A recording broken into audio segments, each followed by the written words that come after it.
Urbain de Papineauville. Papineauville, j'ai déjà assisté à un mariage là, quand j'étais jeune. C'était de toute beauté. Au palais de justice, ils s'aimaient fort, fort, fort. Tu sais, quand ça chicane en se mariant, c'était incroyable. Ça aurait pu faire un beau film. Urbain.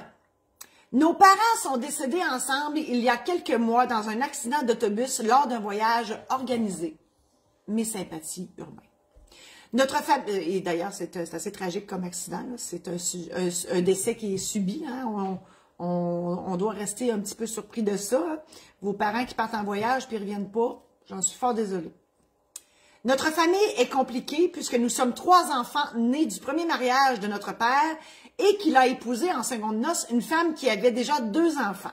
Donc, vous êtes 5 avec le même père, 2 mères différentes. Au moment de l'ouverture du testament, nous avons découvert d'une part que mon père, en cas de décès des 2, en même temps, ce qui est le cas, laissait la même part aux enfants de sa 2e femme qu'à nous. Oui, il y a 5 enfants. Attends un peu, je suis mêlée, moi, là? Qui avait, oh non, c'est pas ses enfants, c'est vos demi-frères, demi-sœurs. Ben, on peut pas dire ça parce que c'est pas le même parent, là, mais je comprends. Donc, votre père avait 3 enfants, dont vous, puis la madame, elle a 2 enfants qui ont rien à voir avec vous. Je comprends. De plus, il identifie un fils illégitime à qui il laisse aussi une part égale. Première question. Est-il légal qu'il laisse autant aux enfants de sa 2e épouse qu'à nous? C'est pas illégal, en tout cas. Légal, oui, il n'y a rien d'illégal là-dedans. C'est peut-être immoral à votre sens parce que vous dites pourquoi qu'il avantage les enfants de sa femme autant que nous. Je vous comprends.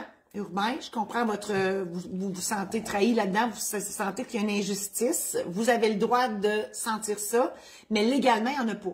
Donc, votre père, il peut léguer ses biens à qui il veut, puis moi, ce que je comprends, c'est qu'il les considérait autant ses enfants que vous. Oui, ça peut choquer, je comprends tout ça, mais c'est pas illégal d'avoir fait ça. Ensuite, serions-nous en droit de faire révoquer la part laissée au fils illégitime? Non. La seule chose que vous pourriez demander, c'est un test d'ADN, à savoir si cet enfant-là, à moins, écoutez, ça dépend parce que si votre père, dans son testament, il dit, je lègue tous mes biens, meubles et immeubles, blablabla, à mes enfants au 1er degré, puis il vous nomme pas. Il fait juste dire à mes enfants au 1er degré, mais ça l'inclut le fils illégitime. Mais il faut prouver faut prouver sa filiation. Faut prouver que votre père était bel et bien son père. Donc là, ça prend un test ADN. Mais si votre père, il a dit, je lègue mes biens à Urbain, à votre frère, à votre sœur et aux enfants, puis là, il vous nomme toutes, ben là, le fils légitime, il n'y aura rien. S'il n'est pas nommé. S'il est nommé, il va hériter. Puis vous pouvez pas rien faire par rapport à ça. Dernière question de Urbain. Comment procéder pour contester certaines clauses d'un testament? Moi, je vous souhaite bonne chance, surtout si c'est un testament notarié. C'est sûr que comment dire, votre jugement émotif, là, vos émotions, ne peuvent pas, c'est pas assez fort pour contester un testament. La façon de contester, c'est vraiment de prouver que votre père a été influencé. Et là, je vous souhaite bonne chance de prouver ça. Influencé, menacé, ou il était inapte, ou malade, ou peu importe, en situation vraiment de vulnérabilité, qui fait en sorte qu'il a fait son testament comme ça. Donc, c'est loin d'être gagné, Urbain, comme combat. Mais si vous vous embarquez dans ça, je vous souhaite sincèrement bonne chance. Alors, bonne fin de journée. Merci infiniment d'être là. Je vous invite à aller sur mon site internet marie-josée-saint-laurent.com pour voir mes services. Vous pouvez toujours me consulter, bien évidemment, avec des honoraires parce qu'il faudrait que je mange un petit peu de temps en temps.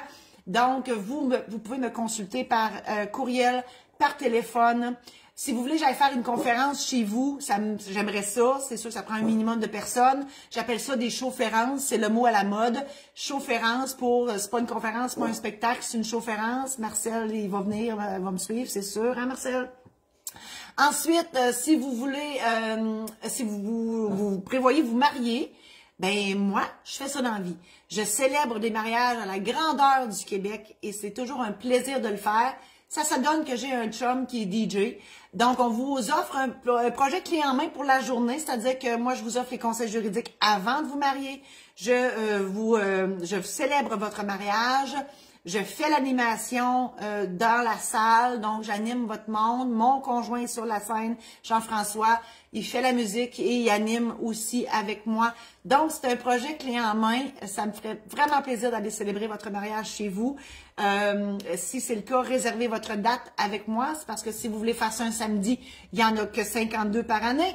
Et si c'est un autre jour, je suis toujours disponible. En tout cas, je m'arrange le plus possible pour l'être. Je vous remercie infiniment et je vous dis à la semaine prochaine.